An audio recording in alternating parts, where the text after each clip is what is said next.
Baik, selamat pagi. Perkenalkan, nama saya Herman. Saya dari kelas A3 semester 4 dengan NIM 191041693. Saya akan menjawab jawaban UAS analisis lingkungan bisnis dosen Bapak Adi Mursalin.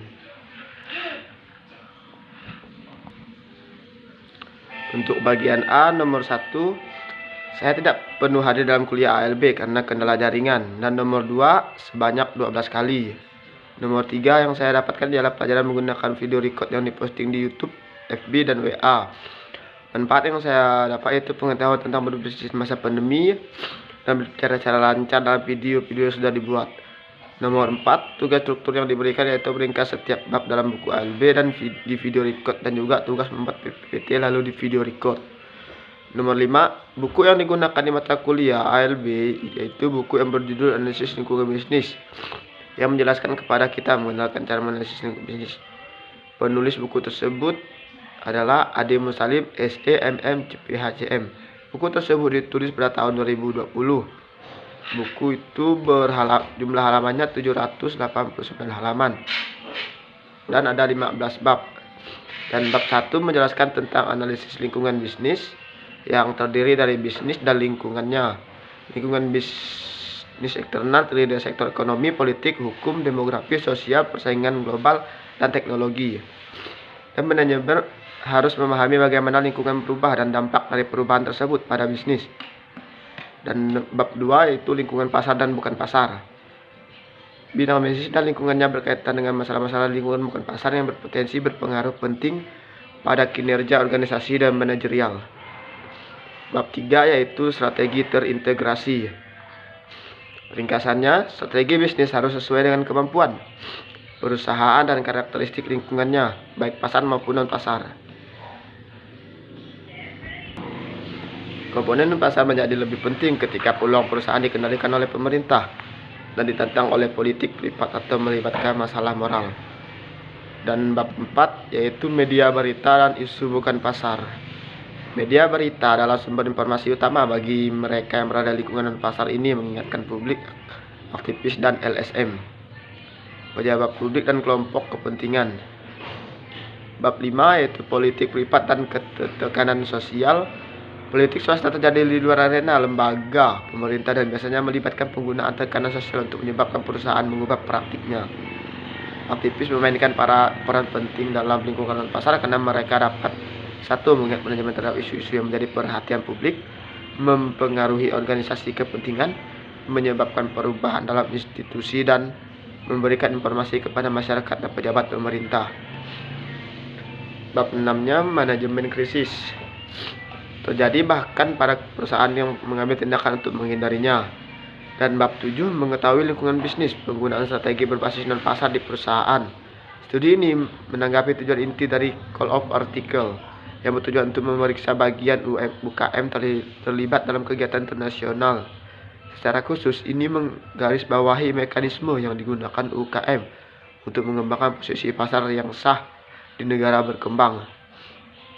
Dan bab 8, strategi non-pasar untuk arena pemerintah. Bab ini pertama membahas masalah tindakan non-pasar yang bertanggung jawab dan dasar hukum untuk partisipasi bisnis dalam proses kebijakan pemerintah. Bab 9 menerapkan strategi non-pasar di arena pemerintah. Dalam bab ini, strategi non-pasar harus dilakukan secara efektif dan sebaliknya. Efektivitas penerapan strategi mempengaruhi pilihan di antara mereka, misalnya menerapkan strategi informasional seperti yang dibahas dalam bab 7, yaitu membutuhkan akses ke pejabat pemerintah, pengembangan informasi yang relevan secara politik, lobby, dan mungkin advokasi publik. Bab 10 yaitu anti-truths, ekonomi, hukum, dan politik. Kebijakan anti-truths adalah campuran dari kebijakan sosial, ekonomi, hukum, dan praktik administrasi. Yang pertama, kebijakan anti-truths berawal dari gerakan populasi di tahun 1870-an, ketika sejumlah negara memberlakukan undang-undang untuk mengatur aktivitas ekonomi dan mengontrol pelaksanaan kekuasaan ekonomi. Dan bab 11, regulasi. Hukum ekonomi dan politik pasar dan hak milik adalah inti dari sistem usaha bebas. Pasar memungkinkan orang untuk bertukar barang dan jasa, dan hak properti memungkinkan mereka memperoleh keuntungan dari perdagangan. Dan bab 12, pasar keuangan dan peraturannya. Keuangan yang akan membuat orang menjadi skeptis terhadap terlalu banyak liberalisme. Tulisan ini mencoba untuk memberikan pengantar singkat tentang pendekatan bergaya ekonom untuk ketidaksempurnaan di pasar keuangan dan kebutuhan regulasi. Bab 13 yaitu pengelolaan lingkungan dan keberlanjutan. Bab ini fokus pada kebijakan manajerial publik dan swasta untuk perlindungan dan keberlanjutan lingkungan. Bagian berikut membahas tantangan perubahan iklim global, dan bagian berikutnya memperkenalkan kerangka kerja untuk penalaran tentang eksternalitas. Pengalaman dengan sistem tutup dan perdagangan sulfur dioksida AS dan sistem tutup dan perdagangan Uni Eropa untuk karbon dioksida kemudian ditinjau. Bab 14 yaitu analisis Pestel atau analisis Pestel, sebelumnya dikenal sebagai analisis PES, adalah kerangka kerja atau alat yang digunakan untuk menganalisis dan memantau faktor lingkungan makro yang mungkin berdampak besar pada kinerja organisasi. Alat ini sangat berguna saat memulai bisnis baru atau memasuki pasar luar negeri. Ini sering digunakan dalam kolaborasi dengan alat bisnis analitik lainnya seperti analisis SWOT dan 5 kekurangan Porter untuk memberikan pemahaman yang jelas tentang situasi dan fakta. Pestel adalah singkatan dari politik, ekonomi, sosial, teknologikal, environmental, dan legal.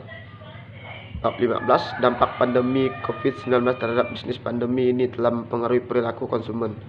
Orang-orang sekarang memilih untuk berbelanja online untuk menghindari kontak dengan orang lain.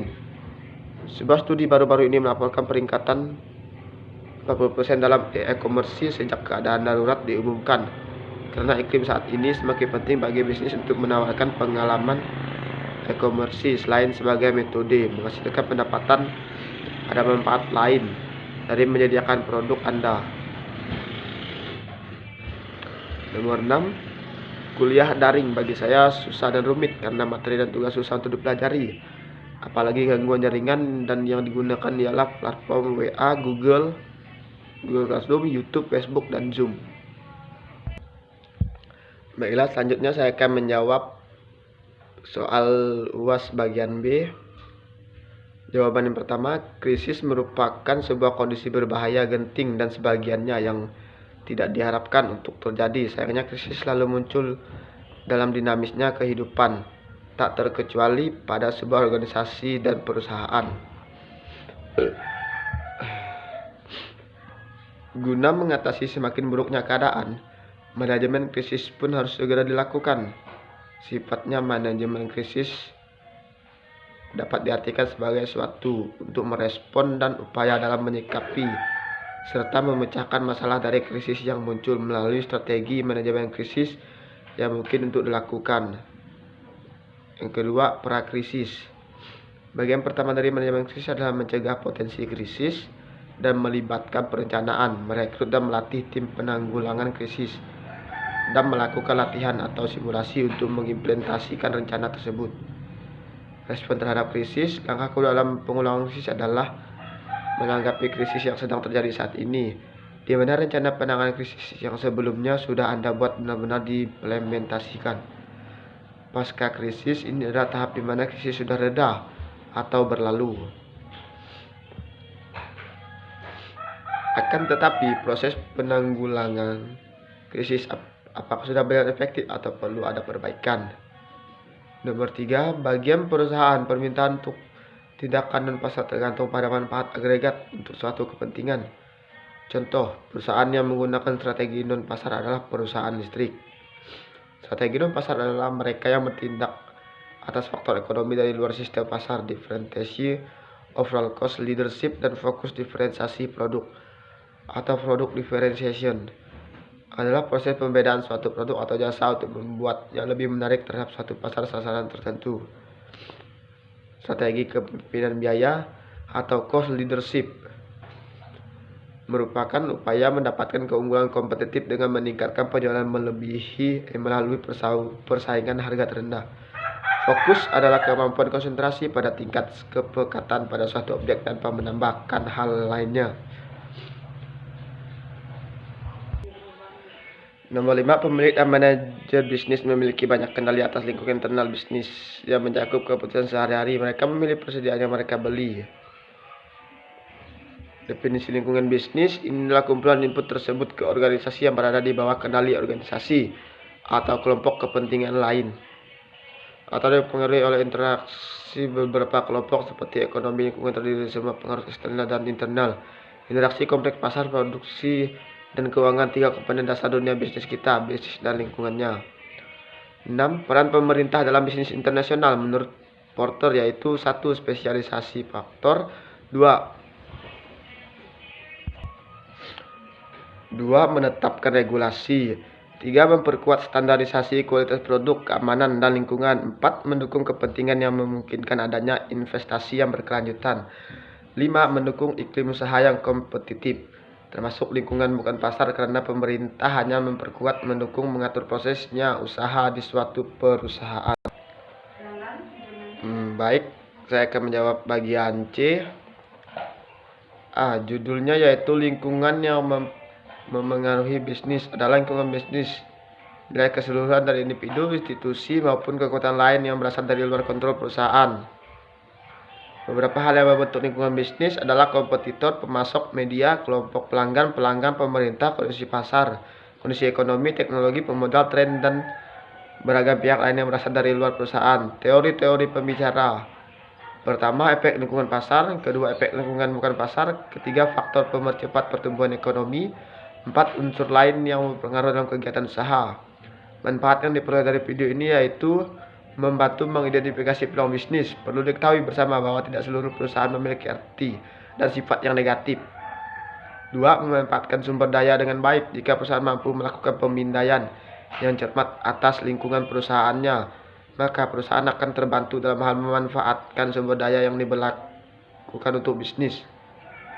3. Menghadapi perubahan. Perusahaan harus menyadari sepenuhnya atas perubahan yang terjadi di lingkungan perusahaan, apakah itu perubahan dalam hal persyaratan pelanggan, tren, kebijakan baru dari pemerintah, atau perubahan teknologi. 4. Bantuan dalam perencanaan. Perencanaan yang dilakukan dengan benar adalah perencanaan yang berlaku dalam jangka pendek, jangka menengah, atau jangka panjang.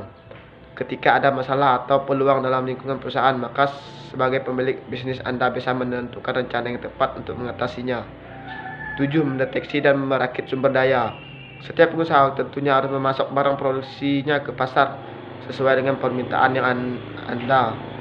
Untuk memasok output tersebut, maka pengusaha memerlukan input bahan baku dan lain-lain. B. Dampak COVID-19. Ekonomi RI minus 32%. Statistik mencapai pertumbuhan ekonomi Indonesia pada triwulan kedua 2020 mengalami kontraksi atau minus 5,32% dibanding tahun sebelumnya.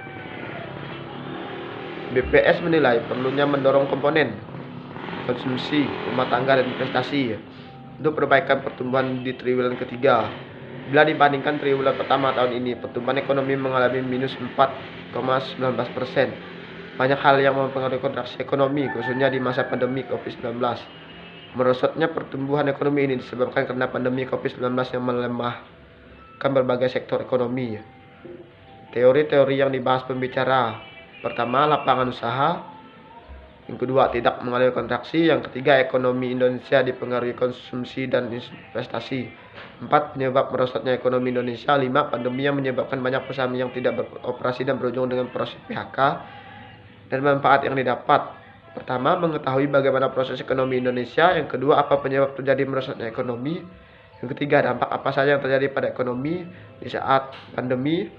4. Mengetahui meningkat atau menurunnya suatu ekonomi di Indonesia. Baiklah, terima kasih. Dan inilah hasil jawaban dari saya. Saya ucapkan selamat pagi.